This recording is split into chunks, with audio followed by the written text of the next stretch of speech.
आज हमारे बीच में पूर्व अंतर्राष्ट्रीय क्रिकेट खिलाड़ी राजेश चौहान, जो एक छोटे से शहर भिलाई और उसमें भी छोटी सी जगह से निकल करके अंतर्राष्ट्रीय स्तर पर भारत का प्रतिनिधित्व किया। और मैं राजेश चौहान जी के बारे में ये बताना चाहूँगा सबसे पहले कि इन्होंने 35 वनडे इंटरनेशनल और 21 टेस्ट मैच खेले और जो 21 टेस्ट मैच खेले उसमें कभी भी भारतीय टीम नहीं हारी, जो अपने आप में एक विश्व रिकॉर्ड है। तो हम राजेश चौहान जी को चाय विद राय में नमस्कार प्रणाम करते हैं सर। और सीधे मैं प्रश्न पे आता हूँ कि अगर आज के यूथ को, जो कि आज घर में वीडियो लूडो और मोबाइल और लैपटॉप में रुक गया है, उसके लिए एज ए स्पोर्ट्समैन आप क्या एडवाइस देंगे? मुझे एडवाइस, अभी जो सिचुएशन है उसमें मेरे लिए कोरोना खुद एडवाइस कर रहा है। कोरोना खुद एडवाइस कर रहा है कि भाई इम्यूनिटी से आपका सिस्टम बढ़ाना है तो आपको मेहनत करनी है ना। मैं एक्सरसाइज उसकी बात नहीं कर रहा हूँ, मेहनत की बात कर रहा हूँ। मेहनत मतलब शारीरिक मेहनत करनी। अब शारीरिक मेहनत करने के बहुत सारे तरीके हैं जो आज के समय में शायद पॉसिबल भी नहीं है, तो उसको हम स्पोर्ट्स या किसी और चीज़ से जोड़ लें तो ज़्यादा आसान हो जाता है। टीम वर्क बन जाता है, लोगों का साथ मिल जाता है। तो आप जब लोगों के साथ और टीम वर्क करते हैं तो एक्सरसाइज वो सब करने में आपको मज़ा भी आता है, आनंद भी होता है। प्लस आपके नहीं चाहने पर भी आप एक ऐसे कंपटीशन में रहते हैं कि आप थोड़ा बहुत करते रहते हैं उन लोगों के साथ, भले जितना भी है। तो बेसिक चीज़ ये है कि वक्त जो है आपको सिखा रही है कि आपको इससे जुड़ना है, आपको ये करते रहना चाहिए और ज़रूरी भी है। भगवान ने हमको एक शरीर दिया है तो मेहनत करने के लिए दिया है। फैसिलिटी हमने डेवलप की, उस फैसिलिटी को हमने अपने हिसाब से डेवलप की है। जो मेरा एक बहुत सिंपल जीने का एक तरीका है, एक सेंटेंस है जो मैं हमेशा अपने स्टूडेंट्स को बताता हूँ कि जो चीज़ आपको अच्छी लगती है वो आपके लिए अच्छी नहीं है। बहुत ही खूबसूरत जवाब। जो चीज़ अच्छी लगती है वो आपके लिए अच्छी नहीं है, यानी मेहनत करना पड़ेगा। और आपका, क्योंकि अब क्रिकेट जो है भारत में एक त्योहार के रूप में सेलिब्रेट किया जाता है, एक फेस्टिवल के रूप में सेलिब्रेट किया जाता है। जब आपका भारतीय क्रिकेट टीम में सिलेक्शन हुआ और इसकी सूचना मिली आपको, तो आप कैसा फील किए? क्योंकि यूथ भी चाहता है कि सक्सेस की जिस दिन लाइन लिखी जाए उस दिन मन में क्या फीलिंग होती है, इसे आप बताएं। देखिए, उसके लिए थोड़ा लंबा जवाब देना पड़ेगा मुझे। मैं मैथ्स का स्टूडेंट रहा, डैडी क्रिकेट खेलते थे। मेरा स्कूल तक कोई क्रिकेट में ऐसा कोई खास इंटरेस्ट था, लेकिन मैं कोई ऐसा कॉम्पिटिटिव क्रिकेट में या कहीं ऐसा गया नहीं। लेकिन जब मैं कॉलेज के फर्स्ट ईयर में एडमिशन के लिए गया, वहाँ पर मेरे टीचर्स और मेरे डैडी ने मिल करके डिसीजन लिया कि नहीं, चलो क्रिकेट खेलो। उसके बाद मैंने मेहनत शुरू की और मेरे मन में एक ही चीज़ थी कि अगर पापा एक लेवल तक खेले हैं तो मैं कम से कम उससे एक लेवल नीचे भी खेलूँ तो उनको अच्छा लगेगा। ये सोच करके मैंने शुरू किया और मैंने कोई बहुत बड़ा टारगेट नहीं लिया था, लेकिन मेरा टारगेट को हमेशा एक लाइफ में एक चीज़ रही कि grab the opportunity, whatever the opportunity you are getting. जब आप एक जर्नी में चलते हो, जो मिलता है, जो अपॉर्चुनिटी मिलती है उसको ग्रैब करते हैं। कौन सी अपॉर्चुनिटी आपको किस दरवाजे से कहाँ लेके जाएगी नहीं मालूम, और यही मेरे साथ भी।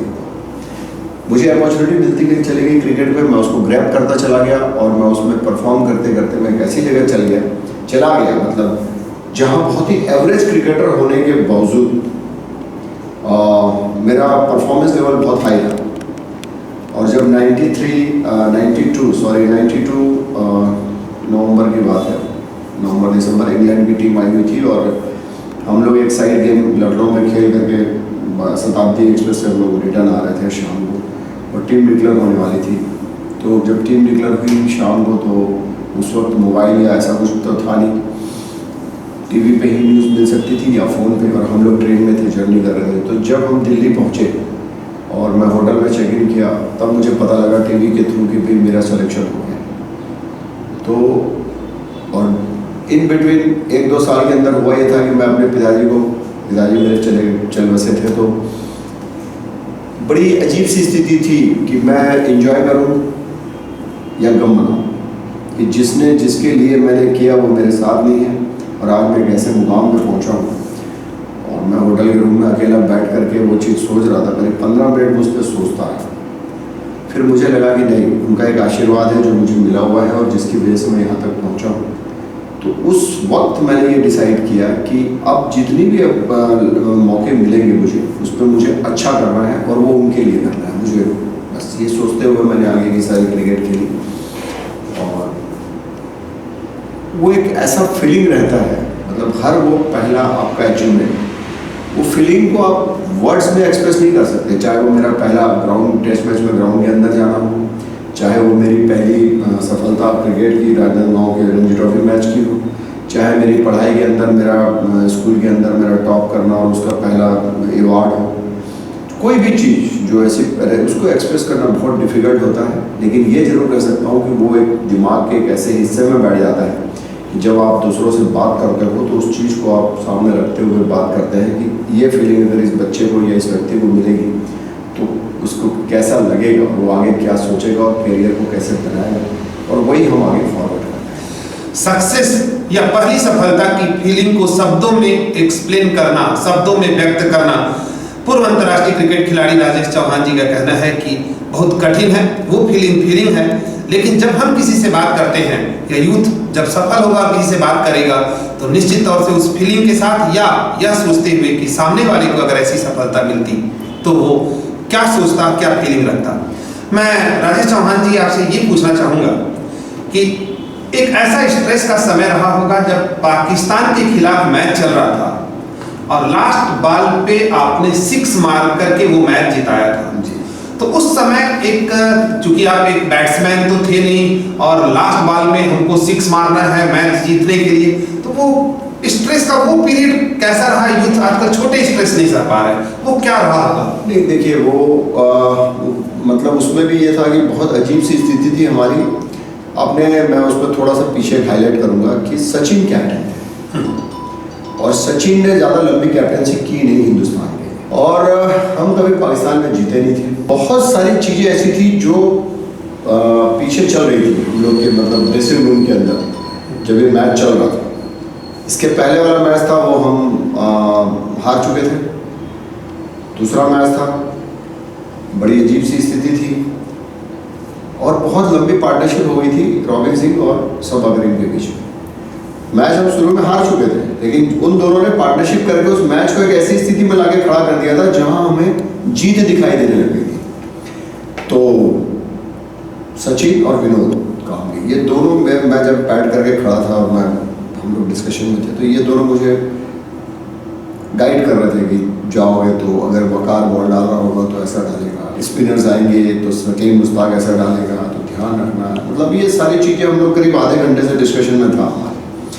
हम ये मान के चल रहे थे कि मेरी बैटिंग जो है वो 30-40 रन के करीब बनाने की आएगी, ऐसा हम मान के चल रहे थे। लेकिन बहुत अच्छी पार्टनरशिप के बाद वो फाइनली आया, 9 रन के अंदर आया बैटिंग।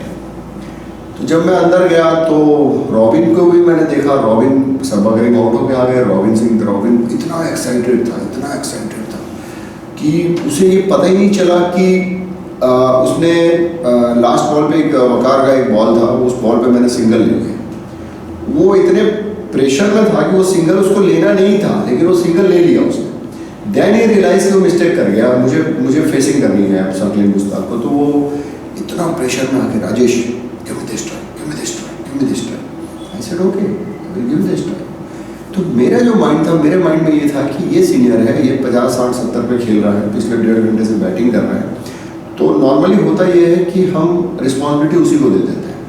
तो मैंने कहा कि चलो एक चांस देता हूँ, अगर मैं आउट भी हो गया तो कम से कम क्रॉस हो जाएंगे, तो रॉबिन की बैटिंग आ जाएगी, तो वो ही इज कैपेबल टू हिट।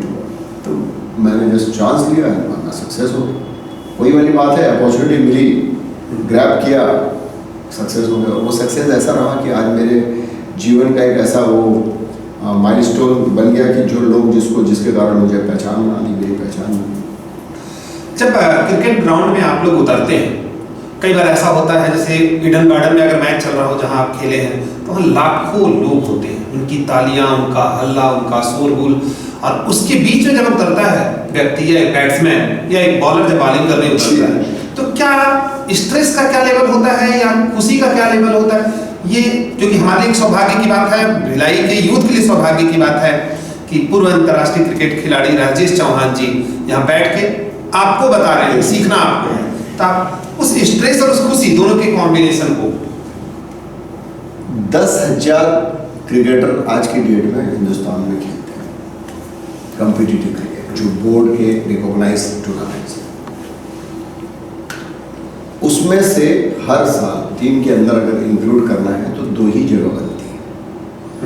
तो अगर आप इकोनॉमिक्स और कॉमर्स के टीचर हैं तो आप समझ सकते हैं, अगर रेशियो निकालोगे तो कितना निकलेगा, एक जगह के ऊपर कितने लोग। सिलेक्शन उन्हीं का होता है। क्यों होता है? क्रिकेट मेहनत हम सब, जैसे मैं अपनी एग्जांपल देता हूँ, मेरे साथ मेरे ग्रुप में 35 से 40 मेरे फ्रेंड लोग थे जो हम लोग साथ में मेहनत करते थे। उसमें से 10 टॉपर थे, 15 जो थे वो बीच के एवरेज थे, हम लोग नीचे के थे। उसमें से मैं उन सबको बीट करके ऊपर गया कंपटीशन के टाइम। वैसे ही ये जो आप बोल रहे हैं, तो होता क्या है कि जब मैं पहली बार, मैं अपना एक्सपीरियंस बताऊं, जब मैं पहली बार ईडन गार्डन में पाँव रखा और वो 1 लाख पब्लिक ने खड़े होकर के जो मेरा स्वागत किया, मैंने नज़र नहीं मिला भाई, मैंने ऐसा आँख करके उनको देख नहीं सका, लेकिन अंदर से खुशी हुई कि बॉस लोग मेरा उत्साह बढ़ा रहे हैं। और वो एक ऐसी फीलिंग थी कि उसमें से लगा कि नहीं, हमें कुछ नेक्स्ट लेवल आज जीवन में कुछ मैंने अचीव किया। वैसे ही होता क्या है कि हर बच्चा, आप देखेंगे जो सक्सेस रेट है, जिसको आप ही लोग रिजल्ट बनाते हैं कि टॉपर, टॉप 10 बनाते हैं, टॉप 10 आप लोग उसको लिखे, जो बच्चा लिखता है, लेकिन टॉप 10 एक्चुअली मेरा मानना ऐसा है कि जीवन की सीढ़ियों आगे की लाइफ जो है 20 साल तक नहीं, 20 से लेकर के जो 60 ईयर का 40 ईयर का स्पान है, उस 40 ईयर के स्पान में कौन सा बच्चा कहाँ गया, टॉपर वो है। मजे की बात है। और हम जो है, हम टॉपर इनको बोलते हैं, और हमने आज तक ये वाला हमने नहीं निकाला है रेशियो कि जो टॉपर थे उस टॉप में से टॉप कितने गए और जो टॉपर नहीं थे उसमें से टॉप कितने गए। ये रेशियो निकालना बहुत ज़रूरी है। वो 40 साल का जो है लाइफ, जिसको हम लाइफ स्पान बोलते हैं। फिर हमने एक बना दिया कि रिटायरमेंट। अब मजे की बात है कि 60 के बाद भी कितने टॉप में गए, ये भी हमको निकालना चाहिए। बहुत बढ़िया, बहुत ज़रूरी है। तो मेरा मानना है कि टॉप करना या किसी चीज़ को अचीव करना, उसके लिए आपको ये देखना होता है कि आपका किसी चीज़ से प्यार कितना है, अटैचमेंट कितना है, उसको आप अचीव करने के लिए आप मेहनत कितनी कर रहे हो, उसके लिए आप कितना डिसिप्लिन के साथ मेहनत कर रहे हो, वो ज़रूरी है। तो वो जब चीज़ें आती हैं तो ऑटोमेटिकली बहुत सारी चीज़ें आप जब सक्सेस के उसमें जाते हो, क्लैपिंग सब करते हैं, तालियाँ सब बजाते हैं। स्पोर्ट्समैन का ये रहता है कि उनके लिए तालियां लोग सामने आकर के स्टेडियम में बजाते हैं। बाकी जो टॉप करते हैं उनके लिए लोग घरों से या टीवी अपने मैसेज से या बेस्ट विशेष से तालियां बजाते हैं, लेकिन उनको भी उतना ही अप्रिशिएशन मिलता है जितना हम लोग को। क्या बात है। राजेश चौहान जी ने तो जो पूरी थ्योरी ही बदल दी। मैं तो कॉमर्स का टीचर हूँ और यूथ को बताना चाहूँ कि राजेश चौहान जी मैथ्स जरूर लिए थे, लेकिन बाद में इन्होंने भी कॉमर्स की एंट्री ली। तो इकोनॉमिक्स जानना बहुत जरूरी है, कॉमर्स समझना बहुत जरूरी है। आपकी एक बात शायद अगर यूथ उसको बार बार सुने या बार बार देखे, आपने बड़ा सुंदर शब्द कहा कि 20 ईयर के एज में कितने टॉपर थे और उन टॉपरों में से 40 ईयर के एज में कितने टॉपर बचे और 60 के बाद कितने टॉपर बने। आपके समय के पसंदीदा बैट्समैन कौन थे? जिस समय आप खेलते थे आपको कौन सा बैट्समैन सबसे ज्यादा प्रभावित किया? मैं नंबर 5 के बाद का बैट्समैन था। तो हमारे लिए वो अभी जो 2020 बोलते हैं, हमारे लिए वो पीरियड ही होता था, समय मिलता नहीं था और कैप्टन या सीनियर ये बोलते थे कि आपको मैच जितवाना है, इतना रन बनाना जरूरी है। तो हम लोग की मेरी जो लाइकिंग थी, वो मेरी लाइकिंग जो हार्ड हिटर जितने हुआ करते थे, मैं सब उनको मैं पसंद करता था। तो मेरे जो सबसे पसंदीदा बैट्समैन वो थे, वो विवियन रिचर्ड्स थे, क्योंकि तब नया नया सब टीवी शुरू हुआ था और बेंसन हेजेस का 86 में जो हुआ था उसमें सबको देखने के बाद फिर कपिल देव थे, फिर दिलीप वेंकसरकर हुए, फिर श्रीकांत हुए। तो इन सबको देख करके ऐसा लगता था कि नहीं, डोमिनेशन होना चाहिए। अगर आप किसी के ऊपर डोमिनेशन नहीं करेंगे, क्यों बॉलर को 6 बॉल मिलती है और बैट्समैन को 1 चांस मिलता है, तो आपका क्वालिटी ऑफ बैटिंग सिस्टम ऐसा होना चाहिए कि आपको उनके 6 बॉल को डोमिनेट करना है। अगर आप वो नहीं कर सकते या वो क्वालिटी डेवलप नहीं कर सकते तो आप सर्वाइव नहीं कर पाएंगे। उनको 6 बॉल मिलेंगी, बॉलर्स को मुझे 1 चांस मिला हुआ है। तो वो ध्यान में रख करके मेरे सब पसंदीदा बैट्समैन विवियन रिचर्ड, जितने ऐसे हिटर्स थे वो थे। और संदीप पाटिल बाद में हुए, उनको देखा मैंने, उनका सिस्टम, उनके 2-3 ऐसे इनिंग्स देखी जो उन्होंने बोल के खेली हमारे लिए। तो वो मध्य प्रदेश में हमारे प्रोफेशनल ऐसे कैप्टन बन के आए थे और उन्होंने बोल के इनिंग खेली। मतलब मैंने ये चीज़ समझ ली कि अगर आप डेडिकेटेड हो किसी चीज़ के लिए तो सामने वाले के पास कितनी भी अपॉर्चुनिटी है, आप एक अपॉर्चुनिटी में उसके ऊपर डोमिनेट कर सकते हैं लाइफ में। तो ये चीज़ जब समझ में आ गई कि बॉस ये चीज़ तब हो सकती है जब आपकी क्वालिटी ऑफ क्या बोलते हैं अप्रोच, वो आपने बहुत ज़्यादा हाई क्वालिटी में डेवलप किया हो। तो उसके लिए आप में टैलेंट होना चाहिए, आपकी पसंदीदा होनी चाहिए चीज़ें, आपकी लाइकिंग होनी चाहिए, आपका डिसिप्लिन होना चाहिए और आपकी हार्ड वर्किंग होनी चाहिए। और वो मैंने एडॉप्ट की और उसके बाद मैं धीरे से उसी को एडॉप्ट करते हुए मैं आगे चला। बॉलर में आपके समय जब आप बॉलिंग करते थे, मैं ये सब प्रश्न इसलिए पूछ रहा हूँ कि बहुत बड़ी क्राउड आज, अपॉर्चुनिटी भी आज ज़्यादा है और बहुत बड़ी क्राउड ये रिकॉर्डिंग को बाद में सुनेगी। तो IPL भी आ गया, आप लोग समय में ऐसा IPL नहीं होता था, इतनी सारी अपॉर्चुनिटी नहीं थी। तो उस समय बॉलर में एज ए बॉलर आपको कौन प्रभावित करता? देखिए डैडी थे मेरे, लेफ्ट आर्म स्पिनर थे और वर्ल्ड क्लास बॉलर थे। उनके साथ 1-2 मैच ही खेलने के मिले, प्रैक्टिस मैच खेलने की अपॉर्चुनिटी मिली। वैसे तो सीरियस गेम खेलने की अपॉर्चुनिटी नहीं मिल पाई, लेकिन जो 2 मैच में भी जो उनसे सीखने को मिला या उनसे देखने को मिला, वो चीज़ समझ में आई कि नहीं क्वालिटी क्या होती है पहली चीज़। उसके बाद हम जब रणजी ट्रॉफी या कम्पिटिटिव लेवल पे गए तो दिल्ली बॉम्बे के कुछ बॉलर्स ऐसे मिले, उनको देखा। फिर मेरा बहुत ज़्यादा इंटरेक्शन बेदी साहब से हुआ, फिर प्रसन्ना जी से हुआ। तो ऐसे स्पिनर, फिर जब मैं इंडिया टीम में गया तो वेंकट राघवन जी मिल गए, उनसे मैंने कुछ चीज़ें सीखी। उनसे एक चीज़ मैंने ये जरूर सीखी कि वो आदमी को ऐसा था कि आप किसी को अगर किल करना चाह रहे हो तो पूरा किल करो, घायल मत करो। ये मैंने वेंकट राघवन जी से सीखी। मतलब उनका जो अप्रोच था वो ऐसा था कि सामने वाले को मार दो।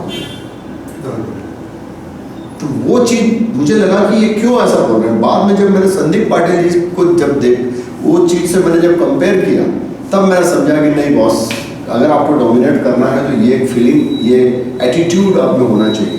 अगर ये नहीं रहेगा तो आप परफॉर्म नहीं कर पाएंगे। प्रेजेंट सिनेरियो में आप देख रहे हैं बहुत से बैट्समैन हैं, बहुत से बॉलर हैं जो बहुत ही बेहतर कर रहे हैं। इंडिया टीम भी काफ़ी अच्छा करने लगी है और कर रही है। अभी के अगर बैट्समैन और बॉलर को देखें तो कौन पसंद है?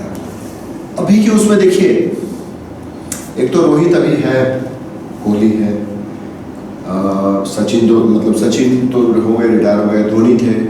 आप नोटिस करेंगे मैं इन लोगों को पसंद इसलिए कर रहा हूँ कि कोई ये कुछ बैट्समैन इसमें ऐसे हैं जो टेक्निकली इतने कोई साउंड नहीं थे, लेकिन इनका परफॉर्मेंस मिलता था।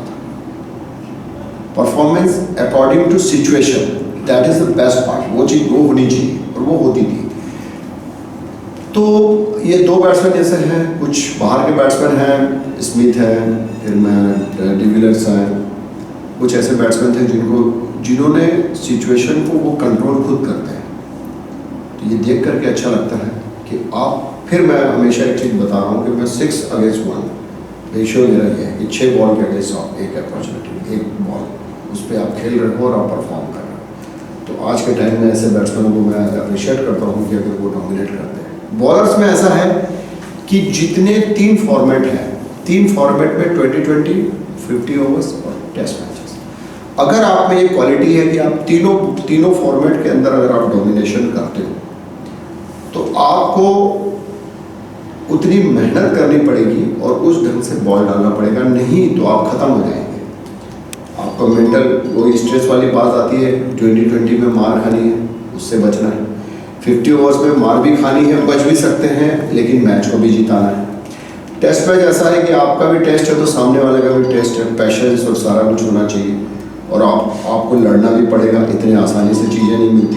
तो ये सारी चीज़ों को देख करके मुझे ऐसा लगा कि बॉलर वैसे होने चाहिए। मैं किसी बॉलर को अगर अप्रिशिएट करूँ, सम्मी को करता हूँ, उसका जो रिदम है, जो जिस एकाग्रता से वो बॉल डालते हैं, और ईशांत शर्मा एक जगह पे, क्योंकि एक्यूरेसी भी काउंट होती है। बाकी हिंदुस्तान के अंदर अभी मुझे कोई भी ऐसा बॉलर, चहल एक है, लेकिन चहल को बहुत इम्प्रूव करना ज़रूरी है स्पिनर्स में। बाहर की कंट्री में भी कुछ बॉलर हैं, लेकिन सच पूछें आप तो मैं अभी किसी को भी इस नज़रों से नहीं देख पाया हूँ कि ये लंबी रेस का बॉलर है।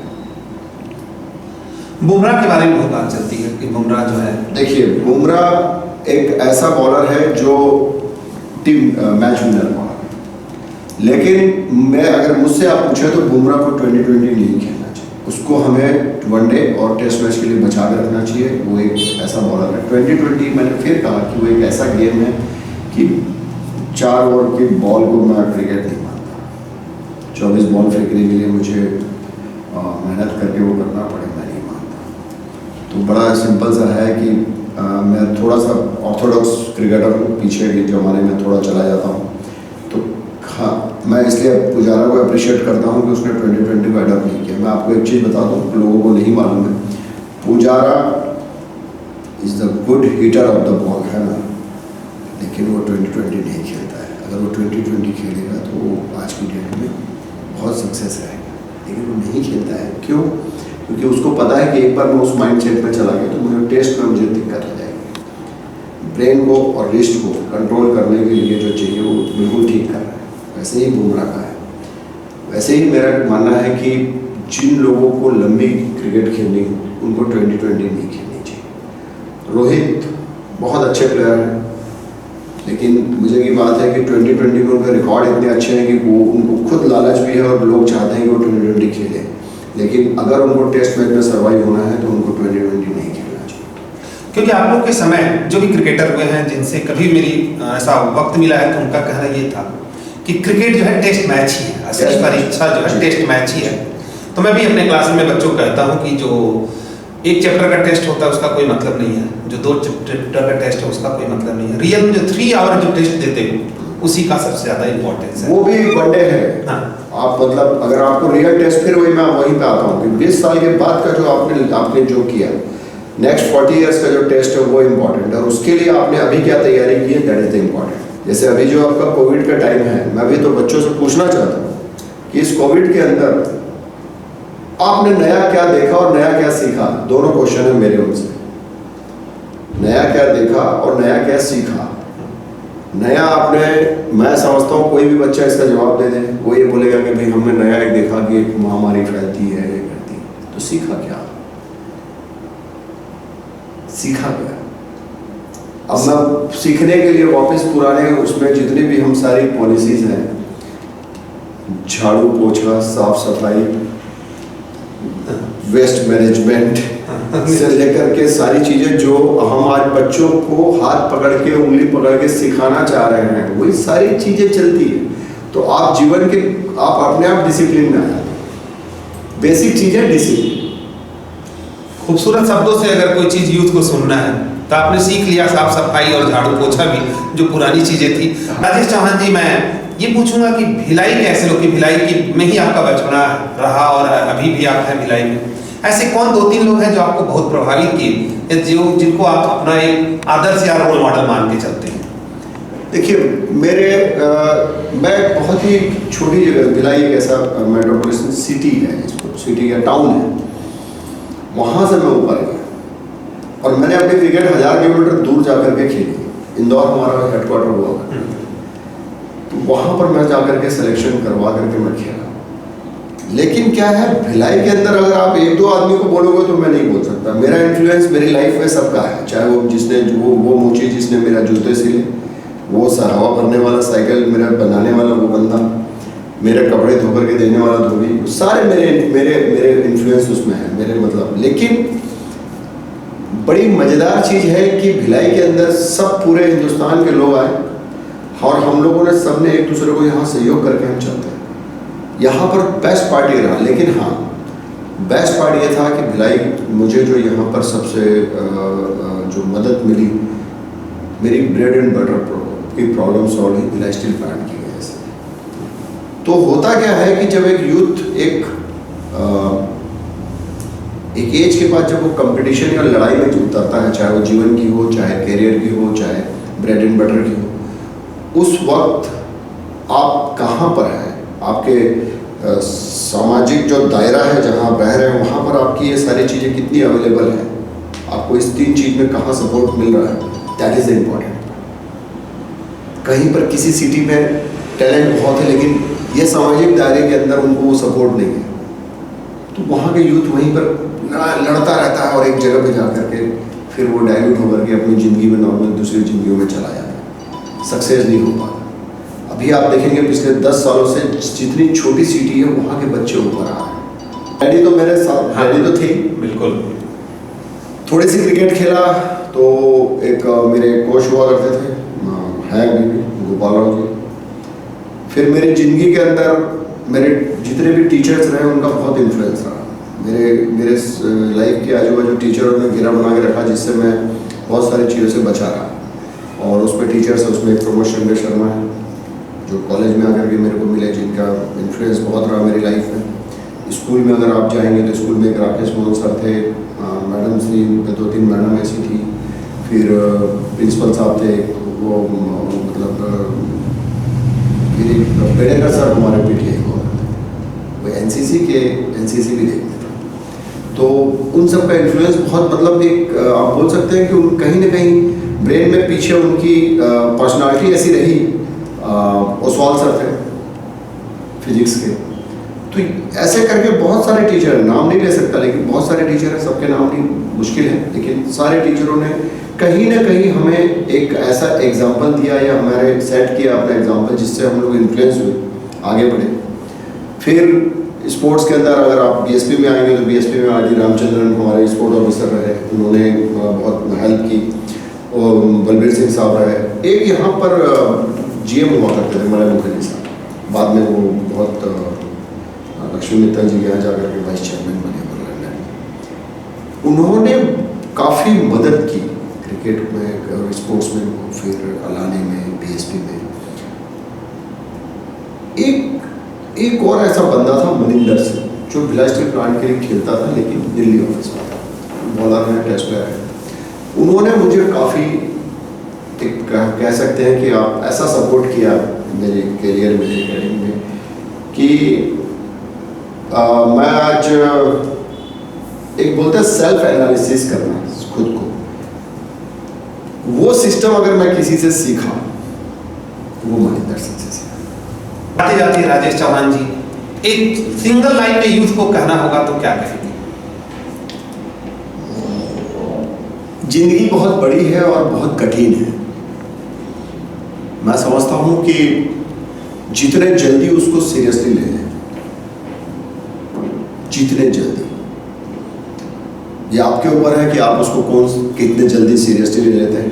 और पूरी जिंदगी आपको मैं बता दूं कि अगर आप अपनी जिंदगी के अंदर हार्ड वर्क विथ डिसिप्लिन किए हुए हैं, मैं फिर बोल रहा हूँ हार्ड वर्क विथ डिसिप्लिन, ये बहुत सिंपल वर्ड है लेकिन बहुत डिफिकल्ट वर्क है। ये अगर आपने किया हुआ है तो आप जीवन के अंदर कभी भी मायूस नहीं होंगे। सब देखिए, मायूस नहीं होंगे। मैं ये नहीं बोलता, मैं आई विश कि सारे लोग ऊपर जो सक्सेस हो लाइफ में, लेकिन एक हर एक का एक दायरा है। मैं उसको मैं कोई गॉड तो हूँ नहीं कि मैं सबको एक साथ अपने ऊपर सफलता में ले जाऊँ, लेकिन यस, आप मायूस नहीं होंगे। आप जीवन में जहाँ भी रहेंगे आपको एक चीज़ याद समझ में आएगी कि बॉस मैंने मेहनत तो की, और आप खुद उसके क्या बोलते हैं आप लोग असेसमेंट करते हैं जो वो कि मैंने डिसिप्लिन में कितना रह करके किया, उसको कोई नहीं, आप खुद समझ सकते हैं कि मैंने किया या नहीं।